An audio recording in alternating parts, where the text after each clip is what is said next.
She stood at the floor-to-ceiling windows of her penthouse suite, watching the city lights flicker below like fallen stars. Victoria Ashford, 52 years old, self-made millionaire, and CEO of one of the most successful tech consulting firms in the country, had everything the world told her she should want. The corner office, the luxury cars, the investment portfolio that would make most people dizzy. But as she caught her reflection in the darkened glass, she saw something the boardroom never witnessed. A woman who had forgotten what it felt like to be truly seen, not for her bank account or her business acumen, but for the person she was beneath all the armor she'd built over 3 decades of climbing to the top. The judgment started the moment she met him. Daniel was 34, a freelance photographer who barely made enough to cover his modest apartment in Brooklyn. He didn't own a car, didn't wear designer clothes, and had never attended a single charity gala in his life. When they met at a community art exhibition she'd been dragged to by her assistant, something shifted in Victoria's carefully constructed world. His laugh was genuine, his eyes held no calculation, and when he looked at her, he didn't see dollar signs or business opportunities. He saw her, but the world saw something else entirely. They saw a desperate older woman clinging to youth. They saw a naive man after her fortune. They saw scandal, impropriety, and a relationship that defied every unspoken rule about age, money, and what love was supposed to look like. Her business partners whispered behind closed doors. Her country club friends stopped returning calls. Even her own daughter called it embarrassing and begged her to think about the optics. Victoria had spent her entire life caring what people thought. She'd married the right man at 25, even though he made her feel small. She'd worn the right clothes, joined the right organizations, and said the right things at the right parties. She'd built her empire partly on the ability to read rooms and give people what they expected. But at 52, standing at those windows with Daniel's number saved in her phone, she faced a choice that would define the rest of her life. This is the story of a woman who chose her heart over her reputation, who risked everything she'd built for something she'd never had. Real love. It's a story about courage that has nothing to do with business deals or market strategies, and everything to do with being brave enough to live authentically, even when the whole world is watching and waiting for you to fail. Because Victoria Ashford was about to learn that the most expensive thing she'd ever invested in wasn't a company or a property, it was her own happiness. And unlike every other investment she'd made, this one couldn't be measured in dollars or calculated with spreadsheets. This one could only be measured in moments of pure, terrifying, beautiful truth. Victoria Ashford's story didn't begin in a boardroom or at a networking event, though those places had defined much of her adult life. It began in a small town in Ohio, where she grew up as the daughter of a factory worker and a seamstress, watching her parents struggle to make ends meet and promising herself that her life would be different.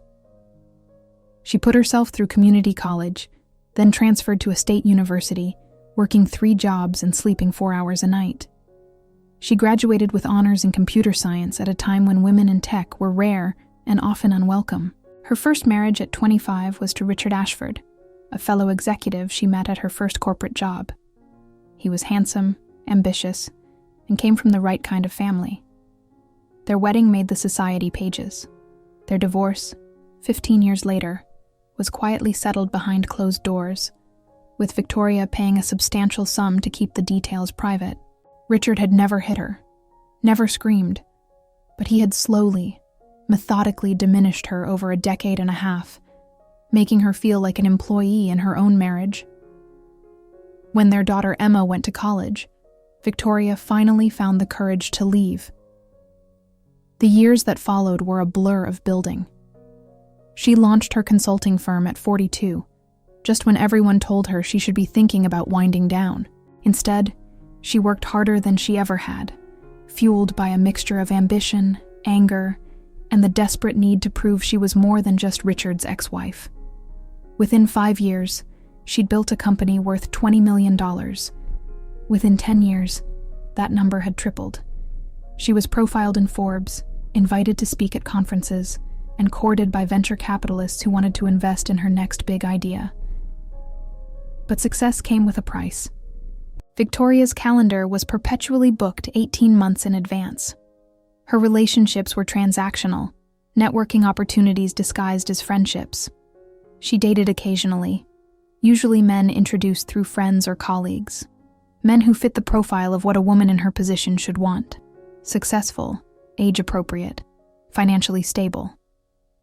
The dates were pleasant, sometimes even enjoyable, but they never felt real.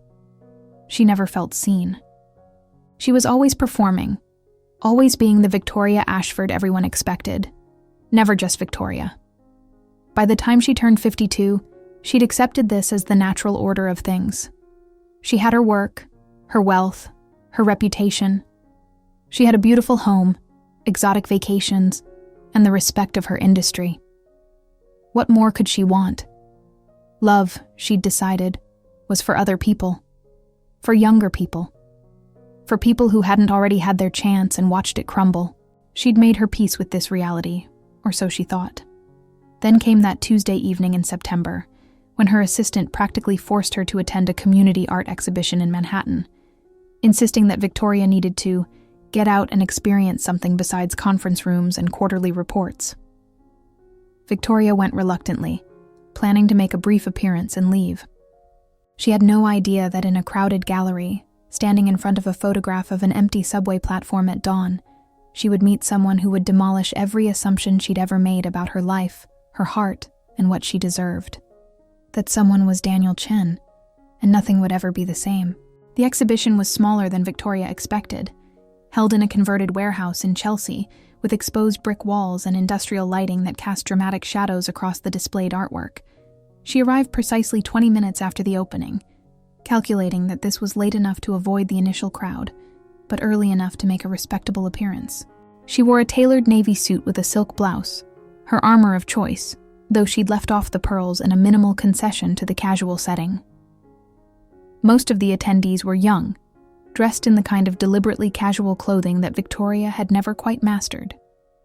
She accepted a glass of wine from a passing server and began her circuit of the room, planning her escape. She paused in front of various pieces, spending the appropriate amount of time before each one, though if she was honest, she didn't understand most of them. Abstract paintings, sculptures made from recycled materials, digital installations that seemed to serve no purpose she could identify. Then she saw the photograph. It was large, nearly 4 feet wide, mounted simply in a black frame. It showed a subway platform completely empty, except for a single shaft of early morning light falling through a street grate above, illuminating dust particles in the air like stars. The image was technically perfect, but that wasn't what stopped her. It was the feeling it evoked, a profound loneliness mixed with something else, something like hope. The way that light fell, searching for something to illuminate in all that emptiness. "You feel it too?" The voice came from beside her, startling her out of her reverie. She turned to find a man watching her, not the photograph. He was younger than her by what she quickly calculated as 15 to 20 years, dressed in jeans and a simple button-down shirt, sleeves rolled to his elbows. His hair was dark, slightly messy in a way that looked accidental rather than styled. His eyes were warm, intelligent, curious. That specific kind of loneliness that only exists in crowds. The feeling of being surrounded by millions of people and still being completely alone. Victoria's first instinct was to deflect, to put up the wall she'd perfected over decades of unwanted conversations at events. But something about the way he'd spoken, the genuine observation without any attempt at charm or flattery, made her pause. "It's a beautiful image," she said carefully. "The composition is striking. The use of natural light is masterful." She was speaking in her professional voice, the one she used to evaluate marketing presentations or review business proposals.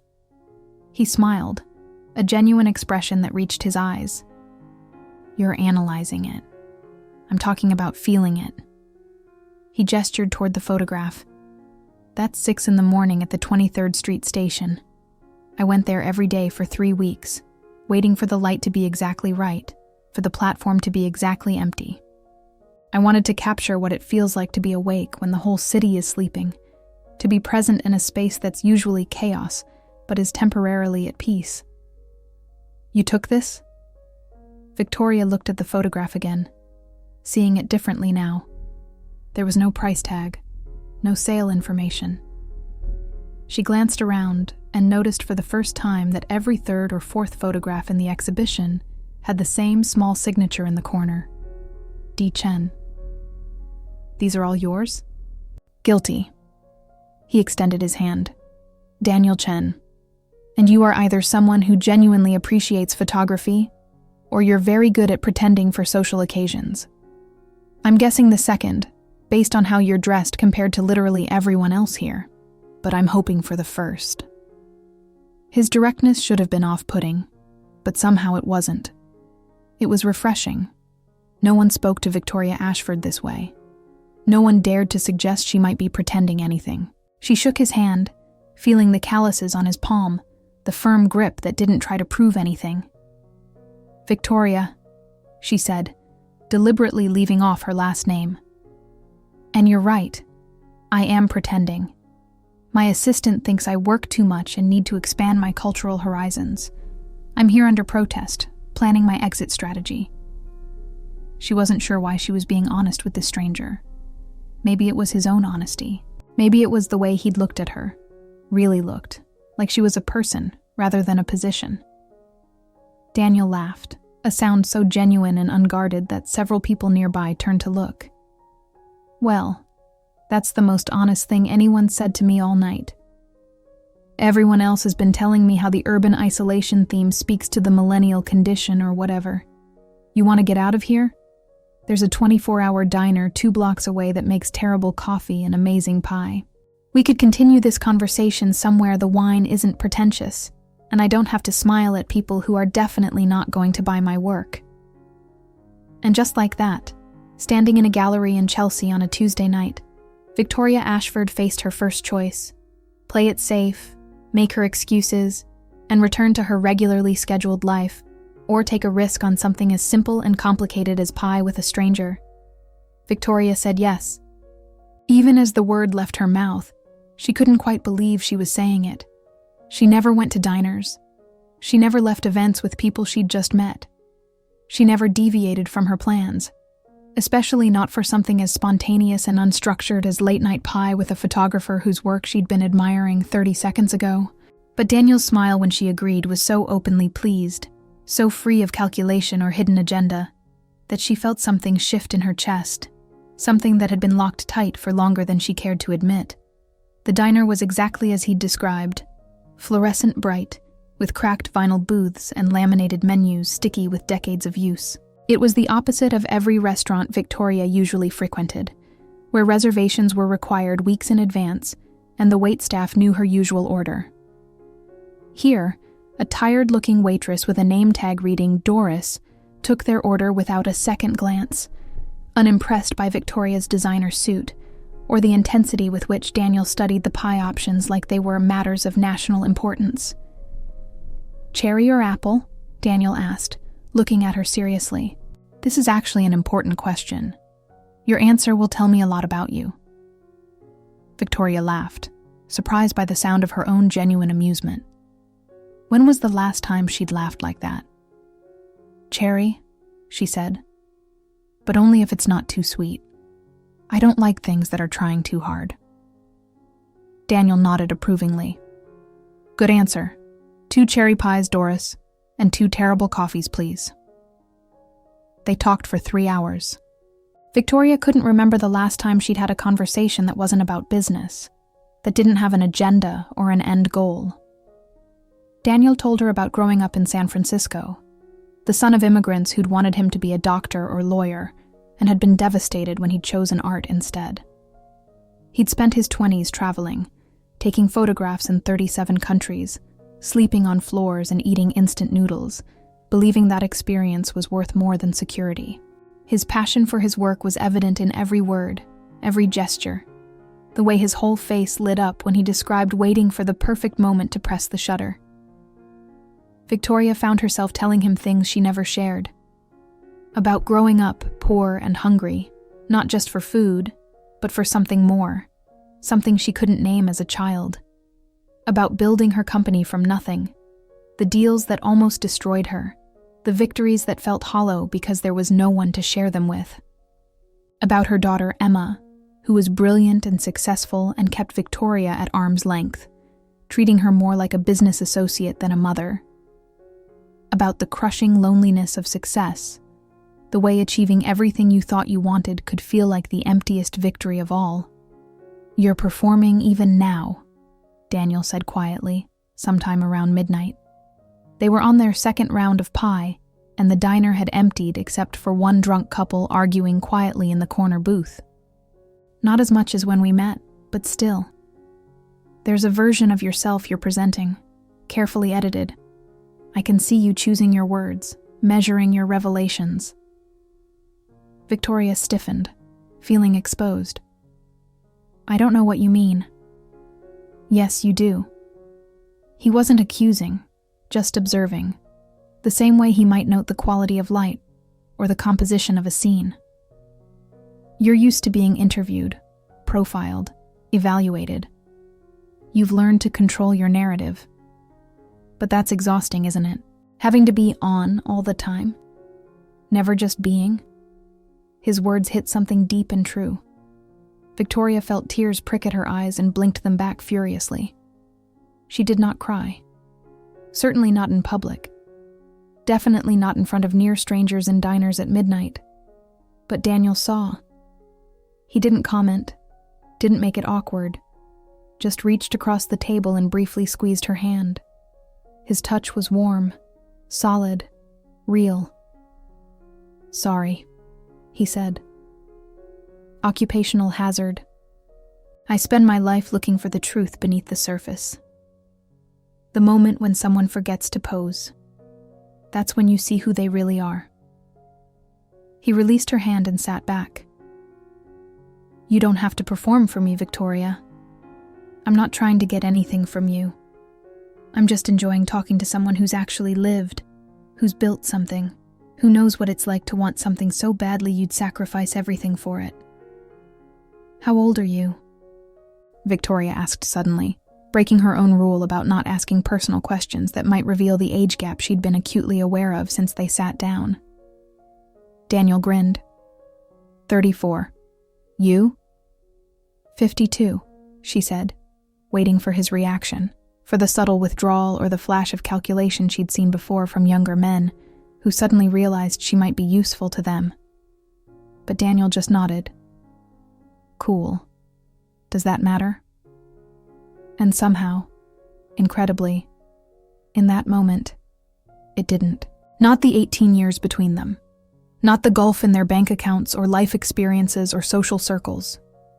What mattered was the way he listened when she talked. Really listened. Like her words were photographs he was studying for hidden meaning. What mattered was the way she felt like herself.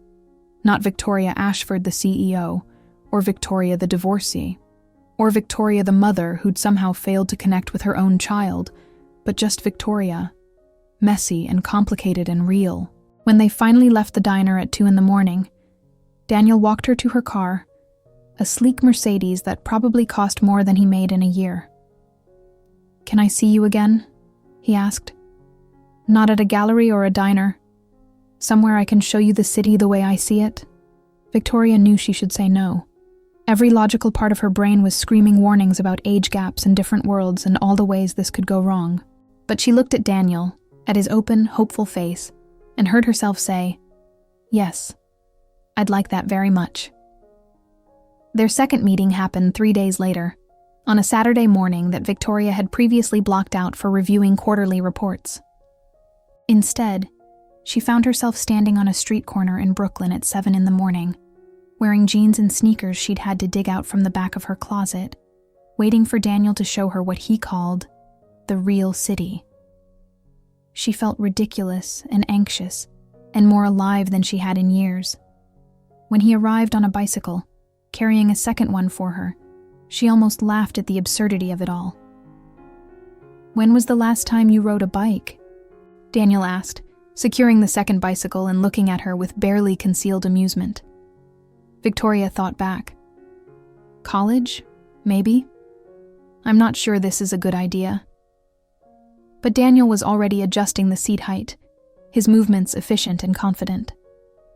It's like swimming. You never really forget. Come on, Victoria. Live a little dangerously. The traffic's light on Saturday mornings, and I promise to only take you places where cars are banned or scarce. They rode through Prospect Park as the sun climbed higher, filtering through the trees in those shafts of light that Daniel seemed to collect, like other people collected stamps or coins. He stopped every few blocks, pulling out his camera and showing her what he saw. The way light hit a brick wall, the pattern of shadows on a sidewalk, an old woman feeding pigeons with such tenderness it made Victoria's throat tight. He taught her to really look, to see beyond the surface of things, to find beauty in places she'd walked past 1,000 times without noticing. They stopped for coffee at a hole-in-the-wall cafe that Daniel swore made the best cappuccino in the borough, served by a 70-year-old Italian man who called everyone Bella and argued passionately about soccer with the regulars. Victoria sat on a wobbly metal chair at a sidewalk table, drinking coffee that was indeed exceptional, and realized she felt more relaxed than she had in months. No agenda, no schedule, no performance required. Just the morning sun, the excellent coffee, and Daniel's running commentary on the neighborhood's history and the stories of the people who lived there. "You're good at this," Victoria said, watching him charm the cafe owner, who was now showing him photographs of his grandchildren in Sicily. "At connecting with people, at making them feel seen." Daniel shrugged, returning to their table with a plate of biscotti the owner had insisted they try. "It's survival, honestly. When you don't have money or connections or a fancy degree, you learn to build relationships, to see people as people, not as means to an end. Plus, everyone has a story. Everyone wants to be witnessed. Most people just don't take the time to look." They spent the day wandering.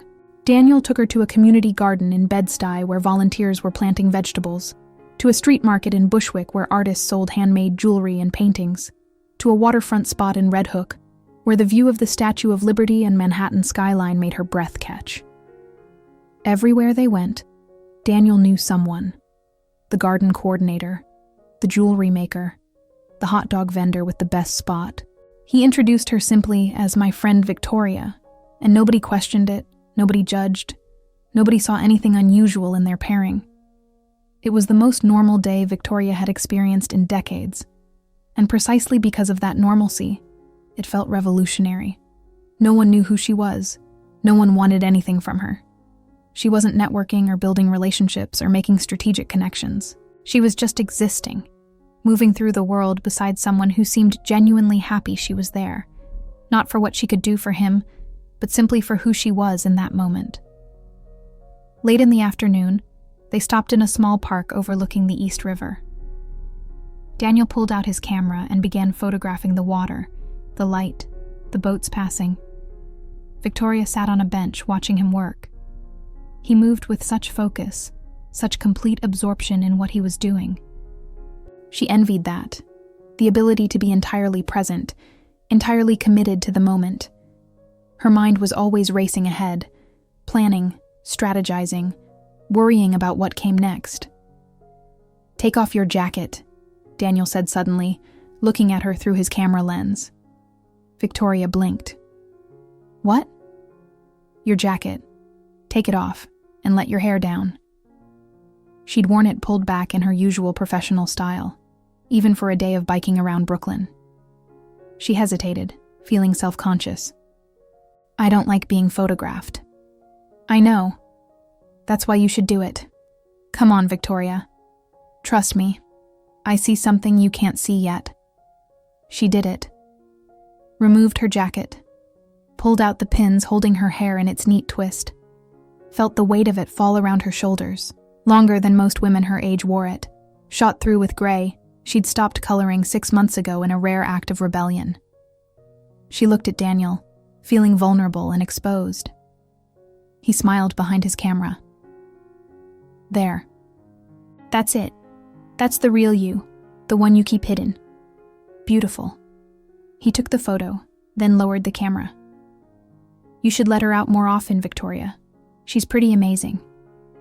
And in that moment, sitting on a bench in Brooklyn with her hair down and no makeup left after a day in the sun, Victoria felt more seen than she had in her entire carefully constructed life. The photograph Daniel took that day in the park became his favorite. He texted it to her that night with a simple message: "You, unguarded. The best picture I've taken in years." Victoria stared at the image on her phone for a long time. She barely recognized herself. Her hair loose and wild from the wind, her face relaxed, laughing at something Daniel had said. She looked younger, yes, but more than that, she looked happy. Genuinely, unself-consciously happy. It was a person she hadn't seen in decades, if ever. They began seeing each other regularly, coffee before her morning meetings, lunches in neighborhoods she'd never visited, evenings walking through the city or sitting in his small apartment in Brooklyn, which was cluttered with cameras and prints and books stacked in precarious towers. Victoria found herself making excuses to leave work early, something she never did. She found herself smiling at random moments during board meetings, remembering something Daniel had said or the way he'd looked at her the night before. For 6 weeks, they existed in a bubble, their own private world that had nothing to do with her regular life. She didn't tell anyone about him, not her assistant, not her business partners, certainly not her daughter. She told herself it was because it was too new, too fragile, too precious to expose to scrutiny. But really, she was afraid. Afraid of the questions. Afraid of the judgment. Afraid of having to defend something that felt so right, but looked on paper so questionable. The bubble burst on a Thursday night at a charity gala she'd committed to months earlier, one of those massive events where Manhattan's elite gathered to donate money and network under the guise of philanthropy. Victoria had asked Daniel to come as her date, a decision she made impulsively and immediately regretted. He'd agreed, though she could see the discomfort in his eyes. He didn't own a tuxedo and had to rent one. She sent a car for him, then spent the hour before the event second-guessing everything. He looked handsome when he arrived, if uncomfortable in the formal wear. But it was his expression that struck her. He looked at the venue, the valets taking keys to luxury cars, the parade of designer gowns and expensive jewelry, with something between curiosity and alienation. "This is your world," he said quietly, and it wasn't a question. Victoria took his arm, feeling the gulf between their lives more acutely than ever before. "Tonight it is. Tomorrow we can go back to yours." The judgment started immediately, though at first it was subtle. Raised eyebrows when Victoria introduced Daniel, overly bright smiles that didn't reach eyes, pointed questions about what he did for a living, delivered with the kind of polite viciousness that society people had perfected. "A photographer? How interesting. Would I have seen your work anywhere?" The implication clear. Probably not, because you're obviously not important or successful. Daniel handled it with more grace than Victoria expected, but she could see it wearing on him. The condescension, the barely veiled dismissal, the way men her age looked at him like he was some kind of threat, or worse, some kind of joke. The way women her age looked at her with a mixture of pity and disgust, like she'd committed some cardinal sin by appearing in public with someone younger, someone clearly not of her social class. The worst moment came when her ex-husband Richard appeared with his new wife, a woman barely older than their daughter. The hypocrisy was stunning. Richard, at 58, with a 30-year-old blonde on his arm, was considered normal, even enviable. But Victoria, at 52, with a 34-year-old partner, was scandalous. Richard made a show of greeting her warmly, then turned to Daniel with a smile that was all teeth and no warmth. "Daniel, was it? So, what is it you do? Besides escort wealthy women to events, I mean." Victoria felt Daniel tense beside her. She jumped in before he could respond, her voice ice. "Daniel is a highly accomplished photographer, Richard. His work was just featured in a group exhibition in Chelsea."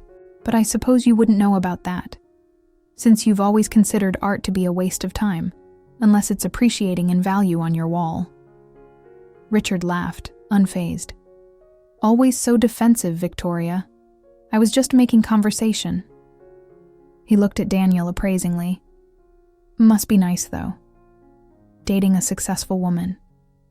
Takes a lot of pressure off, financially speaking." The implication was clear and cruel. Daniel was there for her money. He was using her. He was some kind of gold digger or kept man. Victoria saw red, ready to eviscerate her ex-husband in front of everyone, but Daniel's hand tightened on her arm. "Excuse us," he said calmly, and guided her away before she could respond. They spent the rest of the evening in silence, smiling for photographs, making small talk, performing the expected rituals. But something had shifted. The real world had invaded their bubble, and Victoria could see Daniel withdrawing, retreating into himself. By the time they left, she knew what was coming. Daniel ended it 3 days after the gala. They were in his apartment, Victoria having come over after work with takeout from his favorite Thai place, trying to recapture the easy intimacy they'd built over the past weeks. But he was distant, distracted, barely touching his food. Finally, he put down his fork and looked at her with an expression that made her stomach drop. "I don't think this is going to work, Victoria." She'd known this was coming, had felt it building since that horrible night, but hearing the words still felt like a physical blow.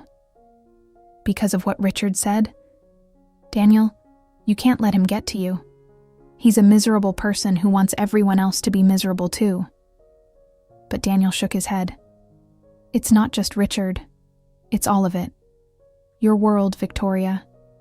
The way people look at us. The way they look at me. Like I'm some kind of parasite. Like there's no possible way we could be together for real, legitimate reasons. Since when do you care what other people think?" Victoria's voice was sharper than she intended, fear making her defensive.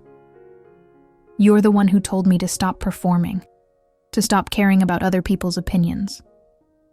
Now you're going to let their judgment end this before we've even really begun?" Daniel stood, pacing his small living room. "It's different for me, Victoria. You don't understand. I have nothing. No money, no status, no power. All I have is my integrity, my belief that I'm living honestly, that I'm not using anyone. But every time we're in public, every time someone looks at us, I can see them thinking it. That I'm with you for your money, that I'm some kind of opportunist. That's their problem, not ours." Victoria stood too, moving toward him. "Why does their narrow-mindedness get to dictate our happiness? I don't care what they think. I care about this, about us." But Daniel turned away from her. "You say that now. But what about your daughter? Your business partners? Your reputation? How long before you start caring? How long before you start resenting me for what being with me costs you?" The question hung in the air between them. Victoria wanted to deny it, to insist she'd never resent him. But the truth was more complicated. She'd already noticed the whispers at work.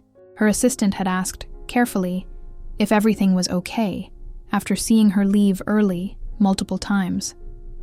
And Emma, her daughter, had left 3 increasingly concerned voicemails after hearing from someone about the gala, demanding to know what Victoria thought she was doing, embarrassing herself with some young artist. "I spoke to my dad," Emma had said in the last message, her voice tight with barely controlled anger. "He said you brought some photographer to the Children's Hospital gala." "Mom, what are you thinking? This is so unlike you. People are talking. They're saying you're having some kind of midlife crisis. It's humiliating. For both of us." Victoria hadn't returned the calls, hadn't known what to say. How to explain that for the first time in her adult life, she felt like herself. How to make her daughter understand that what looked like a crisis from the outside felt like salvation from the inside. "You're right," Victoria said quietly, the admission feeling like defeat. "People are talking. My daughter is ashamed of me. My colleagues are concerned. But Daniel, I don't care. I really don't. I've spent my entire life living according to other people's expectations and rules. I married the right man, built the right kind of company, wore the right clothes and said the right things, and played the game perfectly. And I was miserable. I was successful and respected and completely empty inside. She moved closer to him, taking his hands in hers. Then I met you. And suddenly I remembered what it feels like to be human. To laugh without calculating the social benefit. To be seen for who I am rather than what I've accomplished. You make me feel alive, Daniel. Really alive. And I'm not giving that up because some people I don't even like have opinions about my choices. Daniel looked at their joined hands, his expression tortured. But what am I giving you, Victoria? Really? You're sacrificing your reputation, your relationships, your standing in your community. And for what? For someone who can't even take you to a nice restaurant without feeling inadequate? Who doesn't fit into any part of your real life? You're giving me the chance to be myself, Victoria said, her voice breaking. The chance to choose love over image. The chance to be brave enough to live authentically instead of hiding behind success and status. That's not nothing, Daniel. That's everything.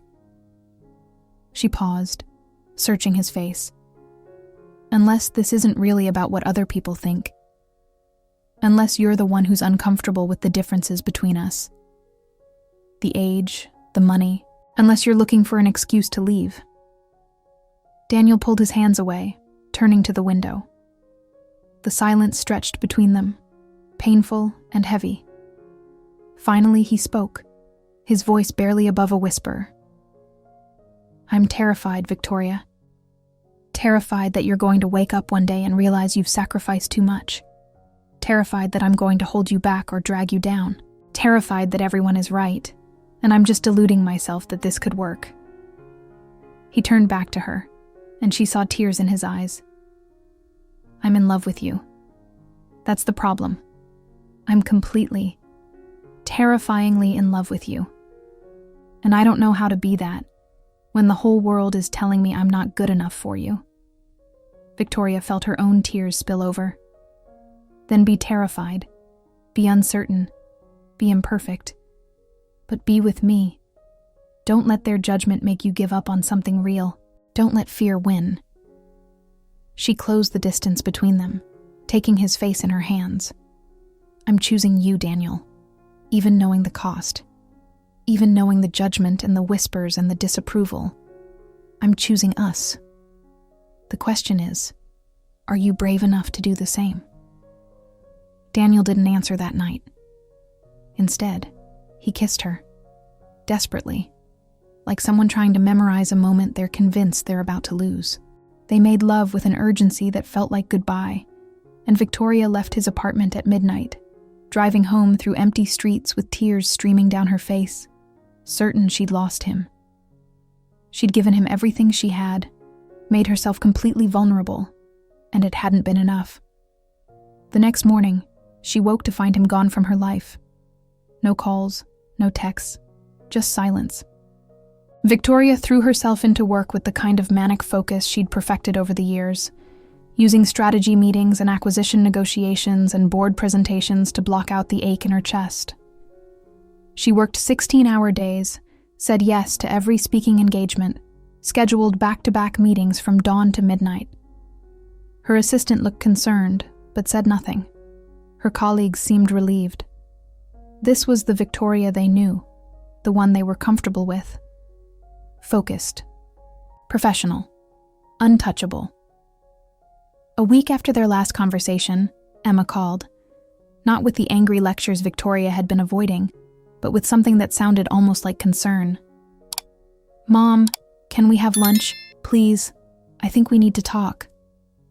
Victoria almost said no, almost made an excuse about her schedule. But something in her daughter's voice stopped her.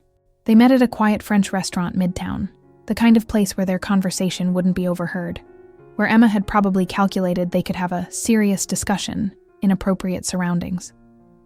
Emma looked so much like Victoria had at 28, polished, professional, wearing ambition like armor. She worked at a prestigious law firm, was on partner track, had her life planned out in 5-year increments.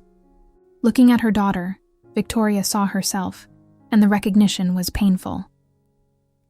"I'm sorry," Emma said, before Victoria could even sit down. "I'm sorry for how I reacted, for the voicemails, for what I said." Victoria settled into her chair, surprised. "I expected another lecture about embarrassing the family." Emma shook her head, looking uncomfortable. "I talked to Aunt Sarah. She told me some things. About you and Dad. About what your marriage was really like." "I never knew, Mom. You never said anything." Sarah was Victoria's younger sister, the only person who'd known the truth about Richard's emotional cruelty, the slow erosion of Victoria's self-worth that had taken 15 years. Victoria sighed. "You were a child, then a teenager. It wasn't appropriate to burden you with adult problems, and by the time you were old enough to understand, it seemed pointless. The marriage was over. But I judged you," Emma said quietly. "When you divorced Dad, I took his side without even asking for your side of the story. Because he was Dad. Because he seemed so reasonable, so hurt. And then I judged you for working too much, for not being emotionally available, without ever considering why you might have built those walls. And now I'm judging you for this Daniel thing, without even meeting him, without knowing anything about your relationship except what Dad told me and what I heard from his friends at that gala." Victoria felt something crack in her chest. "Your father's friends are not objective sources, Emma." Her daughter laughed, a sound without humor. "I'm beginning to realize that. Did you know Dad's been married to Ashley for 2 years, and I never once called it a midlife crisis? Never once suggested it was embarrassing or inappropriate, even though he's 28 years older than her. The hypocrisy didn't even occur to me until Aunt Sarah pointed it out. Men get to trade in for younger models and we call it normal. Women date younger men and we call it desperate."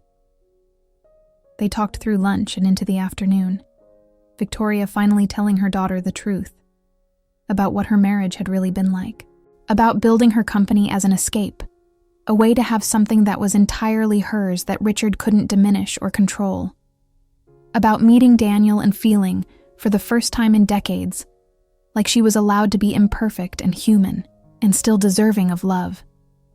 Emma listened, really listened, her expression shifting from surprise to understanding to something that looked like respect.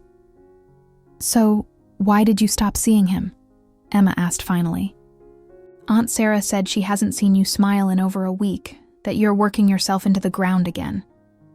Victoria looked down at her untouched dessert. "He ended it, or tried to. He couldn't handle the judgment, the implications that he was with me for my money. He was afraid I'd wake up one day and resent him for what being together cost me." She paused.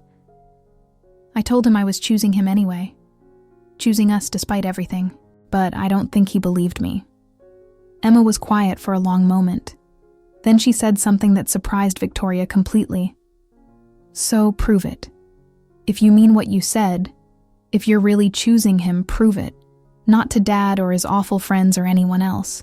Prove it to him. Show him you mean it." Victoria looked at her daughter. "How?" Emma smiled, a real smile this time. "I don't know, Mom. You're the brilliant businesswoman who built a company from nothing. You've never backed down from a challenge in your life. Figure it out. And for what it's worth, I'd like to meet him. This Daniel who makes my mother smile. Anyone who can crack through those walls you've built deserves at least a fair chance." Victoria spent 3 days planning. Not a business strategy or a market analysis, but something far more terrifying. A grand gesture. She'd never done anything like this before. She'd never had to fight for someone, to put herself on the line so completely. But if she was going to do this, she was going to do it right.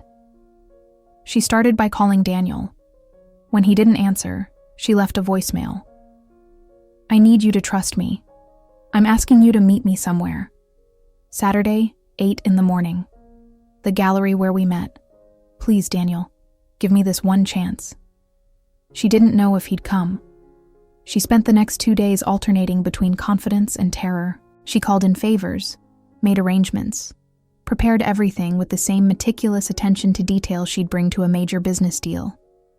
But this wasn't business. This was her heart, her future, everything that mattered. Friday night, she barely slept. Saturday morning, she arrived at the gallery at 7, an hour early, to make sure everything was perfect. The gallery owner, a woman named Margaret who'd shown Daniel's work before, had agreed to let Victoria use the space. The main exhibition hall was empty except for one wall, which now displayed a single large photograph. The image Daniel had taken of Victoria in the park, her hair loose, her face alight with genuine happiness. Below it, Victoria had mounted a printed statement, her own words, unedited and raw. The statement read, "This is me, not the CEO, not the successful businesswoman, not the carefully constructed image I've presented to the world for 30 years. This is the person I am when I'm allowed to stop performing, when I'm with someone who sees me rather than my accomplishments. For most of my life, I've made choices based on what was expected, what was appropriate, what would maintain my reputation and status. I married the right man, built the right kind of company, lived the right kind of life, and I was successful and miserable in equal measure." The statement continued. "Then I met someone who changed everything, someone 18 years younger than me, someone from a completely different world, someone who had no reason to see value in me beyond my bank account, according to everyone who's offered their opinion. But he saw me, really saw me, the person beneath the armor. And for the first time in decades, I felt human. I felt real. I felt like I was finally living instead of just existing. People have judged us. They've called me desperate, foolish, embarrassing. They've called him opportunistic, calculated, a gold digger. They've reduced something profound and real to a cliché, a midlife crisis, a scandal. And I'm here to say, I don't care. I've spent my entire life caring what people think, living in fear of judgment and disapproval. I'm done. I'm choosing love over reputation. I'm choosing authenticity over image. I'm choosing a life lived fully, messily, imperfectly, over a life of carefully maintained appearances and profound emptiness. To Daniel, you asked me if I'd resent you for what choosing you costs me. The answer is no, because what I'm gaining is immeasurably more valuable than what I'm losing. I'm gaining the chance to be myself, to be loved for who I am, not what I've accomplished, to live authentically for the first time in my adult life. That's not a cost. That's a gift, and I'm asking you to give me the chance to give you the same gift, to let me love you without fear or reservation, to build something real together, regardless of what anyone else thinks." Daniel arrived at 8:15.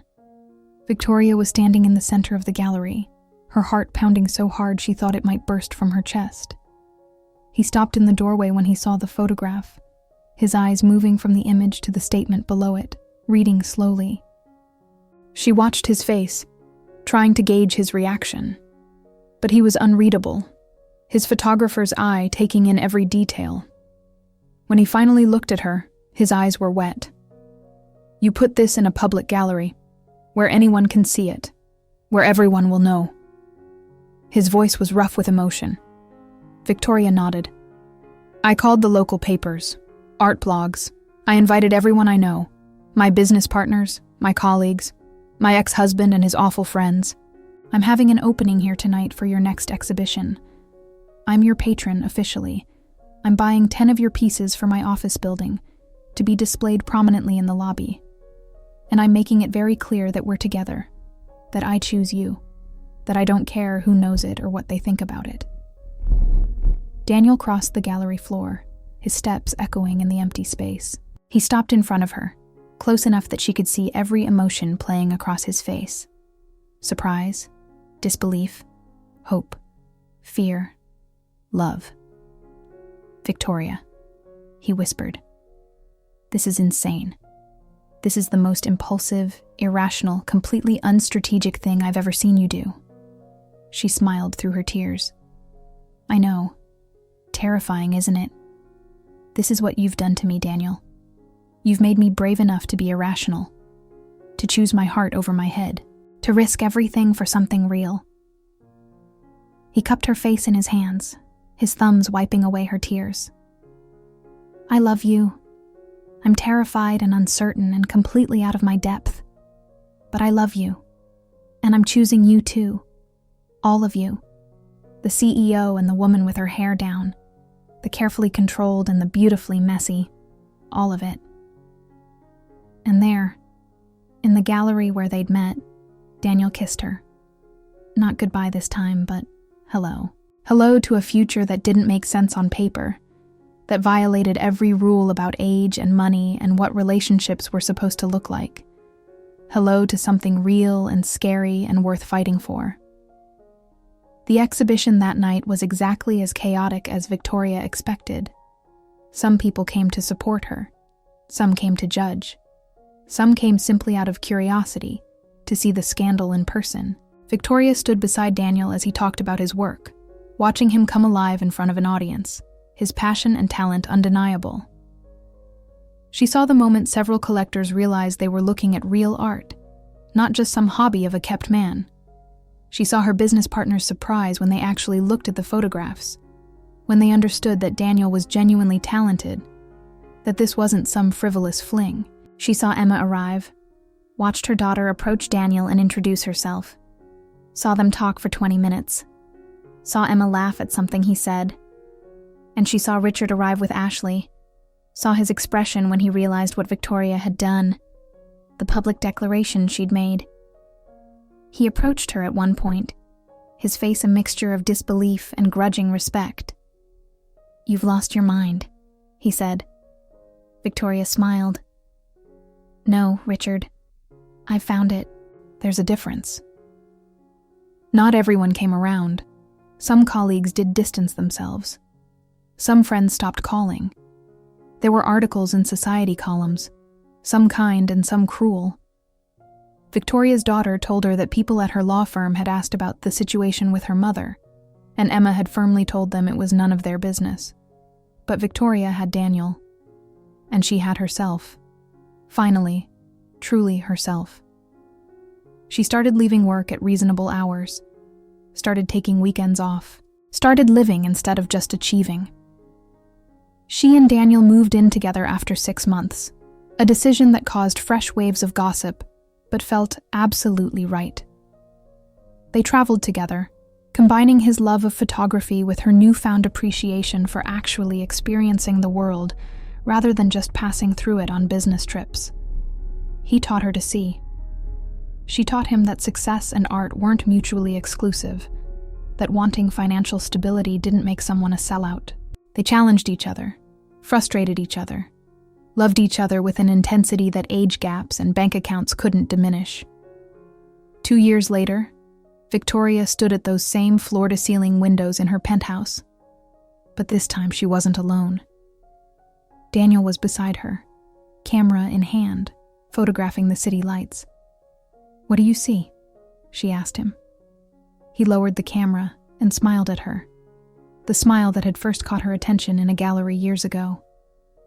"I see us. I see a woman who was brave enough to choose love over fear. I see a life we built together that nobody thought would last. I see proof that the best things in life don't make sense on paper. They just make sense in your heart." Victoria leaned against him, looking out at the city that had witnessed their scandal and their love. She thought about the woman she'd been before Daniel, so successful and so empty. She thought about everything she'd risked, everything she'd gained, and she knew, with absolute certainty, that she'd make the same choice again. Every time, without hesitation. Because love, real love, was worth any judgment, any cost, any risk. It was worth everything.